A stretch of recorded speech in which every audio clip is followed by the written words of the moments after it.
Welcome to Alan's Kid YouTube channel. Mayroon tayong ayusin ngayon, isang Pensonic na LED TV, 24 inches. Ang reklamo sa may-ari or ng may-ari is mahina or pawala-wala yung audio. So yan ang dapat nating susolusyonan ngayong araw na ito. Okay? Buksan na natin. Ingat-ingat lang tayo mga viewers para hindi mabasag yung panel, kasi pag mabasag, by Philippines, bayad tayo sa may-ari.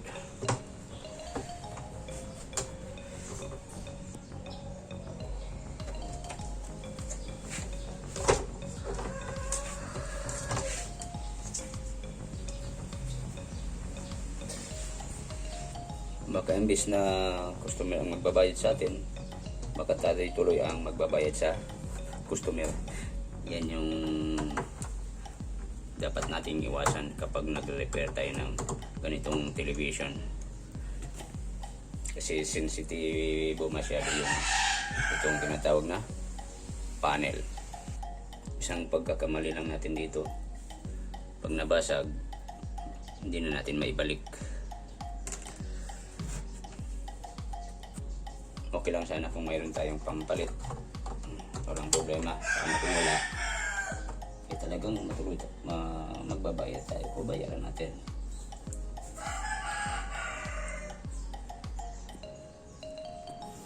Which is napakasakit. Kung sa kanta pa, napakasakit, Kuya Ide.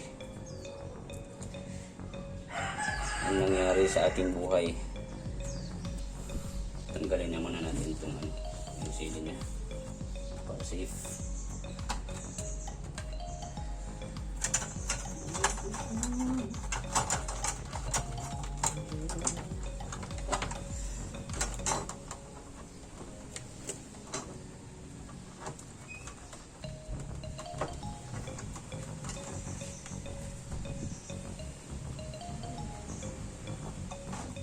Tanggal ng viewers.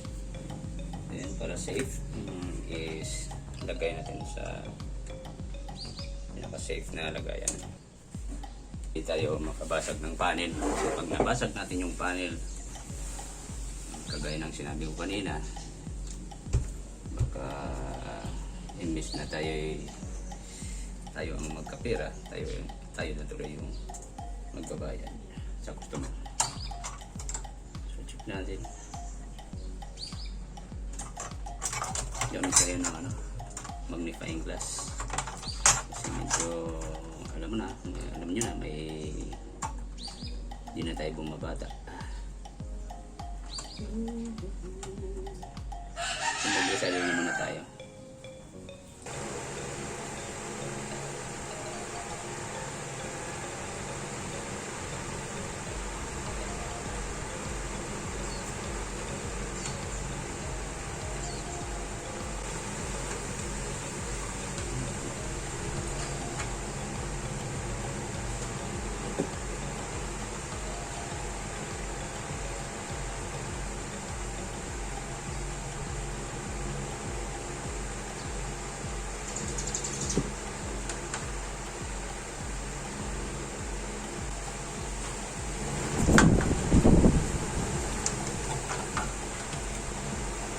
Pala yung audio IC niya.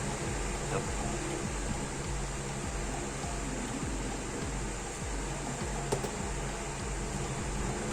isado na natin yan mamaya. Pati yung core, para sigurado tayo.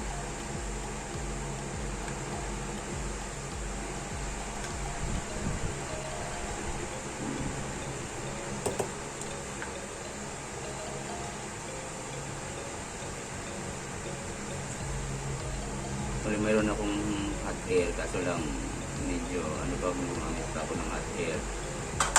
So kaya naman ng soldering iron. Ito na muna gamitin natin. Mas mainit. Madaling sumakit yung likod ko dun, pero pag gamit ako ng hot air, kasi yung usok, yung makita ko saan pumupunta. inches na nalanghap mo na, hindi mo alam. Pag gabihan, masakit na sa likod. Ordinary partner, Mr. Junior, and my data bank for opening their signal hub. And we're inviting mga Cebuanos to visit us here at NJ Cuenco Avenue, corner El Good Street, Mabolo, Cebu City. We are open from Mondays to Saturday from 8 o'clock in the morning to 5 o'clock in the afternoon. Congratulations, Sir Junior and my data bank team. The best! Visit us in our office here in Mabolo. I'm inviting everyone, all business individuals to be a signal partner. Okay na mga viewers. Kita na kamo diri sa signal hub sa Mabolo, Cebu City. Lakas na yung audio. Hindi na nag-tulo ko.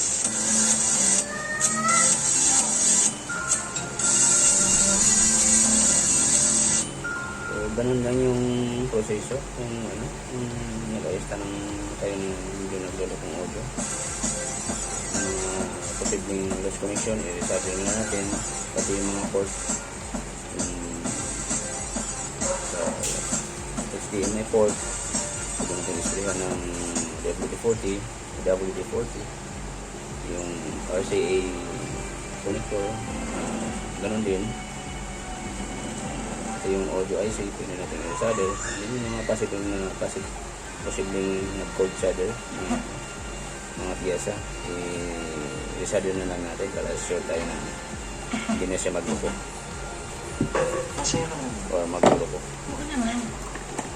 para iwas back job.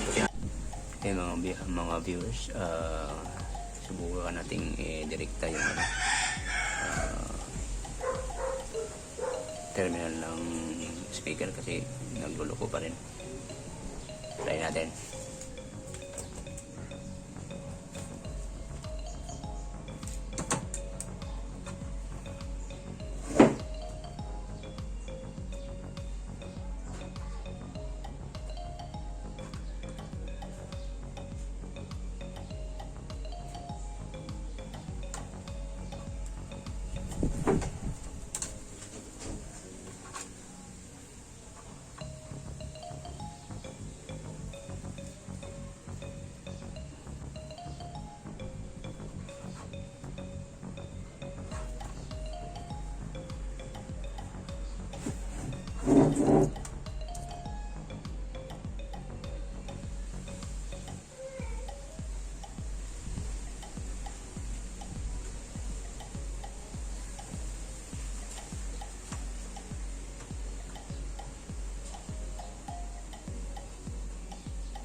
Pag magluloko pa ito mamaya, kung magluloko pa mamaya, palitan natin ng speaker.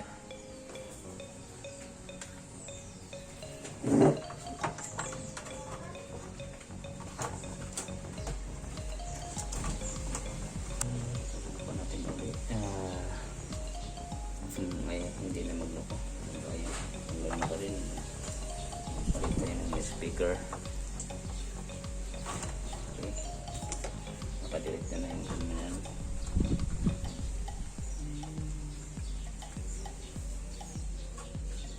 Nag-resolder na lang ako dun sa speaker kanina.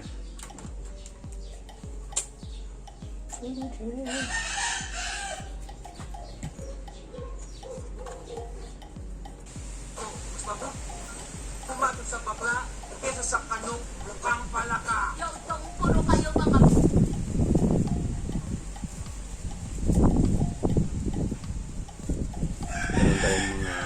mga viewers. So palitan na natin to ng speaker kasi nawala-wala. And no, I'm not allowed to laugh. You know what a dong is? Okay, nagpalitan ng speaker. Baka sakali. Testing.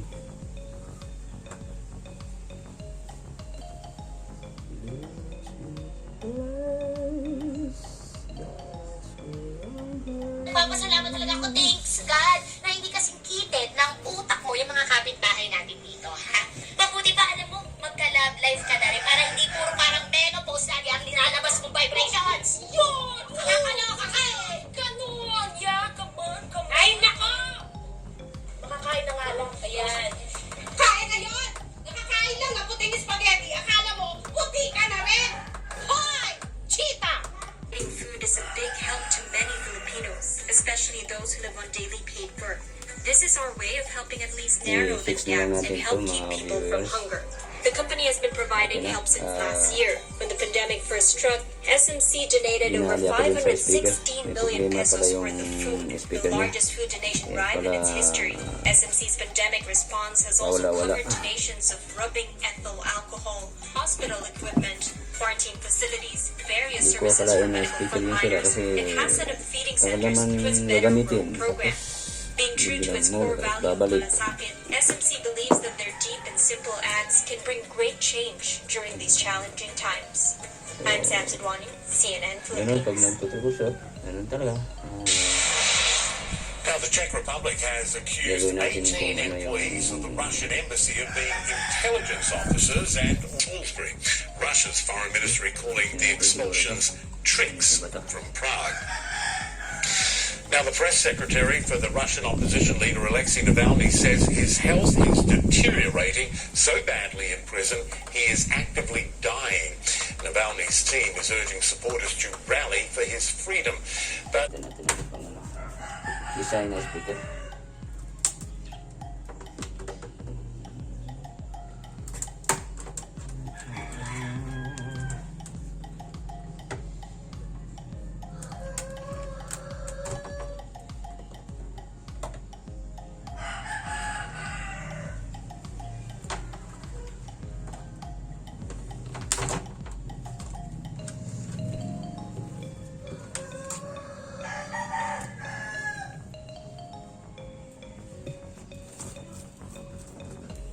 Siguro pag tumagal to, sumasayad na kaya mayroon to.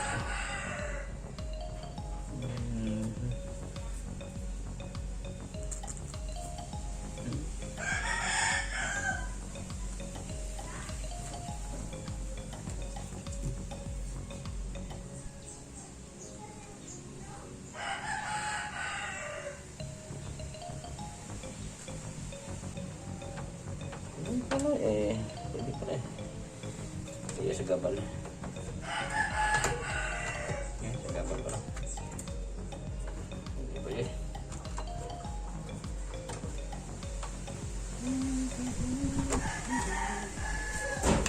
Kaya natin glue.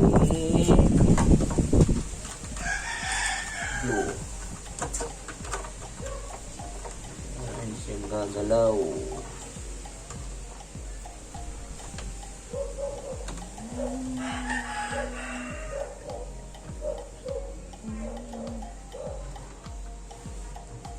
Glulong katapat. Napisa na ka.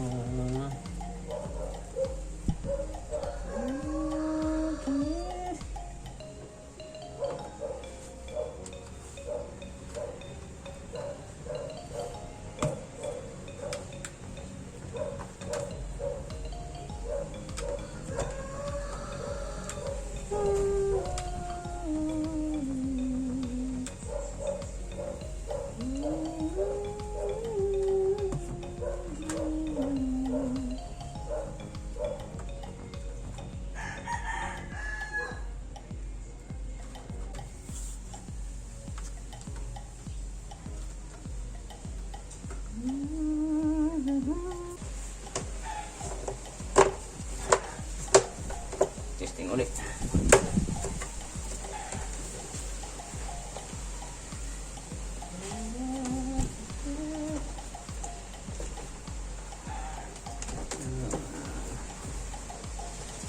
Sabahan ko muna. Wala na.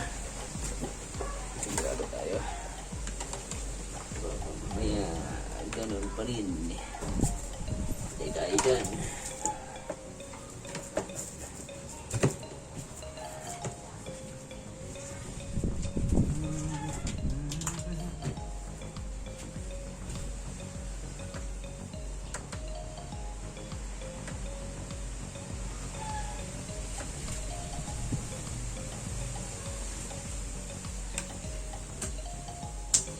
Trevor Reed and Paul Whelan. I want to read to you a statement from Trevor Reed's family spokesperson after the Biden administration rolled out sanctions and a number of other 10 measures minutes, against obserbahan mo. Russia this week. Pag He said, quote, hindi na the siya family is magloko, concerned that hostilities could be taken tatakpan na out on natin. Trevor or that it will prolong the ordeal. Essentially worried that these new sanctions could have a negative impact on getting Trevor home.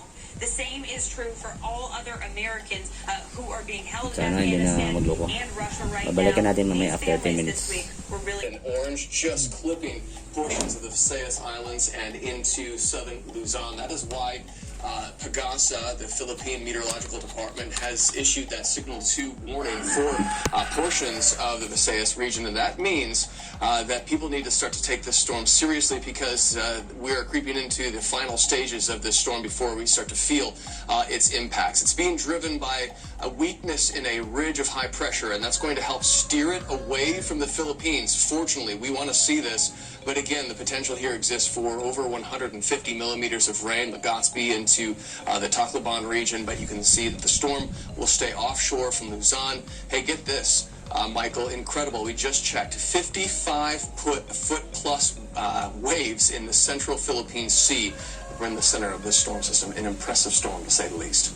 Yeah, monster, as you say. Good to see you, Derek. Thanks for that, mate. Derek Van Dam. Some of the biggest names in entertainment are joining together for another global citizen virtual concert in May. Yun na pala mga viewers yung nirepair nating pawala-wala yung audio. Minsan wala, minsan mayroon. Yung problema lang ay yung speaker. Okay pa naman yung speaker pag i-test natin. Pero pag nasa circuit, siguro sumasayad na. Kaya nag-on and off. So akala ko cold solder lang. Linis-linis lang. Pwedeng sa WD-40. Hanggang dito na lang. Maraming salamat.